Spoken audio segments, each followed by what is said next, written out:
efficacement contre la migration irrégulière. Et aujourd'hui, nous avons reçu, donc, vu la participation de plusieurs acteurs, notamment les autorités administratives, les forces de défense et de sécurité, donc les organisations de la société civile, les organisations de femmes et plusieurs autres acteurs.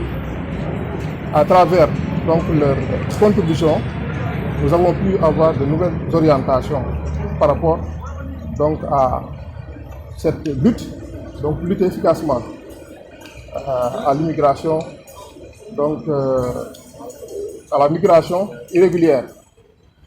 Et à la suite donc de ces contributions, nous avons pratiquement relevé donc ce volet, donc le volet sensibilisation, pour pouvoir lutter efficacement contre la migration irrégulière. Il y a également un autre volet, c'est le volet donc communication. Donc il y a des efforts à faire par rapport à cette communication. C'est bien par rapport à la sensibilisation, parce que la sensibilisation constitue un axe par rapport à cette stratégie. Et pratiquement, nous sommes revenus largement donc, sur ce volet donc, de sensibilisation donc, des populations, pour qu'on puisse aujourd'hui endiguer ce phénomène mondial qui est la migration.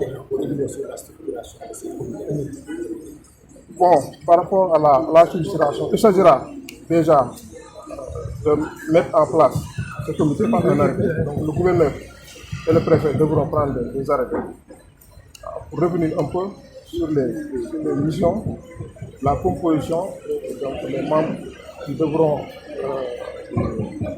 participer, donc devront faire partie donc, de ce comité. Tout à l'heure, je l'ai dit, à travers ces axes, nous allons mettre en place des sous-comités avec des présidents, parce que nous avons défini à peu près 5 axes. Je prends juste l'exemple donc de l'axe 1, la prévention. Donc pour ces 5 axes, nous devrons mettre en place donc, des sous-comités véritablement pour pouvoir lutter efficacement contre la migration. Donc tey la ñu installé officiellement comité régional et comité départemental de lutte contre la migration irrégulière. Donc mu doon lu jëm ci wàllum dem ak dëkk lu ñu jot a gis, mais dafa ànd ak ay jafe-jafe moo tax tey parce que nit ki mën na di voyager dem ak ñëw waaye tam faa mu jaar si yoon. moo tax nag sunu autorités yi xalaat ne il faut ñu teg benn kuréel boo xam ne dinañ mën a wàññi doole boobu, parce que ay at ñoo ngi jéem pour fexe immigration boobu wàññeeku, mais terew nit ñaa ngi dem ba léegi. moo taxoon ci benn décret si la autorités yi tànn benn comité interministériel bu ñuy tuddee SILMI pour ñu mën a fexe lutter contre migration boobu noonu yow migration donc irrégulière. Donc ci biir jotaay tey si lañu xalaat ci ban yoon la ñuy jaar, yan jumtukaay ay stratégie bi ñuy teg boo xam ne dinañ mën a saafara wàllu boobu noonu. teg tamit yeneen ay plan d'action. Comité bu nekk donc dinañ toog xalaat xool yoon bu ñu war a jaar ngir mën a saafara wàll boobu jëm ci wàllum immigration ñu ko gën xamee mbëkk. donc ci ma jël exemple yoonu géej bi, donc boo seetee tey loolu lañ def. ci biir loolu lu ci gën a am solo mooy ñu participer, maanaam acteurs yi fi daje tey yëpp joxe nañ seen xalaat ci wàllu boobu noonu. te boo seetee ci biir loolu lu ci gën a ñëw mooy aspect volet bu ñuy wax prévention, maanaam wàllum sensibilisation. ñu xool nan la ñuy yéetee nit ñi ci lu jëm ci wàllum immigration ak yan yàqu-yàqu la mën a andi ak yan jafe-jafe la mën a andi donc suñuy population. tey boo seetee loolu moo fi andi ndaje boobu ñu installé comité bi comité bi war a mën a commencé nag commencé liggéey xalaat moo tax boo seetee am na axes yu ñu définir prévention ci la bokk léegi ci biir 5 axes yooyu dañuy fexe ba def ay sous comité ñoo xam ne sous comité bu nekk daam benn président bu koy diriger pour ñu gën a mën a gaawal liggéey bi waaw donc boo seetee tey loolu moo doonoon suñu ndaje fii. Secrétaire permanent du comité interministériel de lutte contre la migration irrégulière. Aujourd'hui, nous avons procédé avec le gouverneur de région et le préfet du département de Dakar à l'installation des comités régionaux et départementaux de lutte contre la migration irrégulière.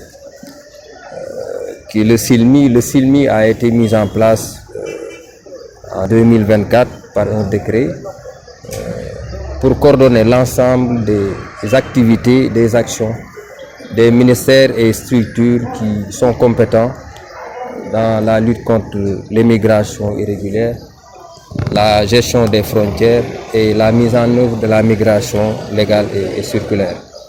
Et le SILMI est composé de membres qui sont permanents et de membres non permanents. Les membres non permanents constituent l'ensemble des représentants des ministres qui sont dans la structure et qui sont une vingtaine, mais aussi des représentants des forces de défense et de sécurité, des organisations de la société civile, du secteur privé, des partenaires techniques et financiers, mais aussi des acteurs qui sont dans la communauté de base. Et tous ces acteurs constituent les points focaux qui travaillent avec nous dans le comité. Mais aussi, à côté de cela, il y a des membres qui sont permanents et qui travaillent au sein du secrétariat permanent. Donc le SILMI a cette mission que j'ai résumée tout à l'heure, et dans le même décret, il a été créé, mis en place des comités régionaux et départementaux. Et ces comités régionaux et départementaux sont des démembrements du comité interministériel de lutte contre la migration irrégulière, et ils sont chargés d'appliquer les directives qui ont été adoptées au niveau du conseil interministériel, du comité interministériel de lutte contre la migration irrégulière. Et ces comités-là vont travailler avec l'ensemble des communautés de base. Et si vous avez vu tout à l'heure, toutes les couches de la population sont représentées au sein de ces comités. Et nous avons procédé avant Dakar à l'installation des comités régionaux et départementaux des régions de Saint-Louis, de Thiès, de Kolda, de Ziguinchor, de Sédhiou. Et ce mois-ci, nous avons installé les régions de Tambacounda, de Matam et de Kédougou. Et nous sommes là à Dakar aujourd'hui, et demain, nous allons continuer pour faire les autres départements de la région de Dakar. Il y a une question. Quels sont les grands axes du plan d'action que vous comptez que les comités régionaux? Voilà, en fait, le SILMI a mis en place une stratégie nationale de lutte contre la migration irrégulière. Parce que la stratégie, quand même, décline la vision que l'État du Sénégal, quand même, a pour lutter contre la migration irrégulière. Et l'objectif, c'est de réduire drastiquement cette migration irrégulière à l'horizon 2035. Et ça, c'est la stratégie qui a été mise en place et adoptée en 2023. Mais il y a un plan d'action opérationnel qui est en train d'être déroulé. Et les plans d'action sont triennaux. Il faut, tous les 3 ans, il y a un nouveau plan d'action qui est mis en place. Et la stratégie nationale est articulée autour de 5 axes. Le premier, c'est la prévention, la communication. Et comme vous le savez, il y a les dangers de l'immigration irrégulière, aussi bien par la mer que par la terre, parce que il y a aussi la traversée du désert qui quand même a aussi causé des morts. C'est vrai qu'au cours des dernières années, 2023-2024, on a enregistré beaucoup de pertes en vies humaines dans les océans pour les jeunes et les femmes qui ont tenté de rallier l'Espagne par la mer. Notamment, est-ce que ces politiques qui ont été mises en place jusque-là répondent justement à aller dans le sens d'endiguer le phénomène puisqu'elle est toujours d'actualité? Je vais d'abord expliquer un peu les axes, parce que c'est important quand même qu'on puisse expliquer un peu la stratégie nationale, autour de quoi ça retourne. Parce que cette stratégie a été adoptée, il y a eu 5 axes majeurs qui ont été déclinés. Je disais la prévention, c'est important parce qu'il va falloir déconstruire une image qui a été donnée à nos jeunes, comme quoi l'Europe est l'Eldorado, et que quand vous y partez, voilà, donc tous vos problèmes sont réglés, vous avez de l'argent, vous revenez, vous construisez. Donc ça, il va falloir déconstruire cette image, ce mythe-là, pour expliquer à nos jeunes qu'on peut rester au Sénégal, y travailler, parce qu'il y a des opportunités. On va sensibiliser sur les dangers, mais aussi donner des opportunités à ces jeunes d'avoir la formation, de se former à des métiers, à être qualifiés, à être certifiés. Et maintenant, de pouvoir soit être employé et maintenant, ou bien faire de l'entrepreneuriat. Parce que c'est important de parler d'emploi, mais il faut d'abord qu'on puisse d'abord gérer l'employabilité, former nos jeunes à des métiers.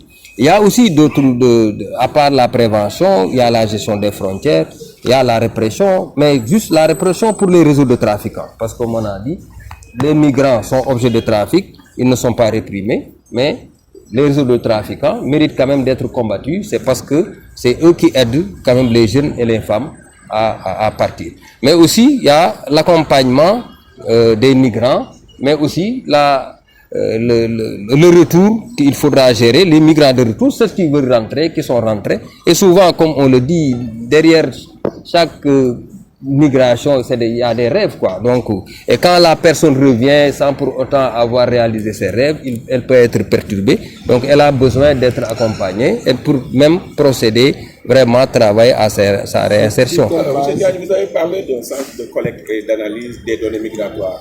Quand est-ce le démarrage de ce centre?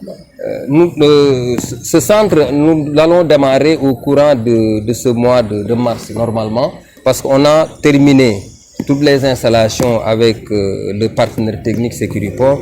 Nous avons déjà formé tous les référents, en tout cas au niveau du secrétariat permanent. Il ne reste que le démarrage et nous n'attendons que le top du partenaire technique. Et il nous avait promis quand même que au courant du premier trimestre de cette année, nous allons démarrer ce centre. Mais tout a été déjà fait, nous n'attendons que le go pour y aller. Et c'est un centre qui est important parce qu'il va nous permettre d'avoir des données informatisées, c'est-à-dire un recueil informatisé des données, pour pouvoir non seulement avoir des statistiques qui sont vraiment fiables, mais aussi de pouvoir analyser ces statistiques pour voir quel est le profil du migrant, quelles sont les raisons de partir, combien de disparus on a, parce que jusqu'à présent, vous avez vu, on a des difficultés pour savoir combien de personnes disparues on a, combien, peut-être, oui, on peut dire qu'il y a eu 105 personnes qui sont décédées en 2024, parce qu'effectivement, c'est des personnes qu'on a constatées avec les sapeurs, mais on ne sait pas quels sont le nombre qui est resté dans l'océan, dans le désert, ceux qui ont disparu, on ne sait pas. Et c'est vraiment, le centre nous servira quand même à travailler dans ça, avoir des données fiables qui nous permettront vraiment d'analyser et d'entrevoir des études et puis voilà, des actions dans le futur. Sur quelle base seront financées les actions de ces comités régionaux et départementaux? Oui, tout le plan d'action sera financé par l'État du Sénégal en relation avec les partenaires techniques et financiers. Et là, je pense que c'est important. On a travaillé sur le plan d'action qui a été évalué. L'État du Sénégal est le premier partenaire, en tout cas, qui va financer le plan d'action. Mais aussi, il y a les partenaires techniques et financiers qui sont dans les dispositions pour accompagner l'État du Sénégal à vraiment lutter efficacement contre l'immigration irrégulière.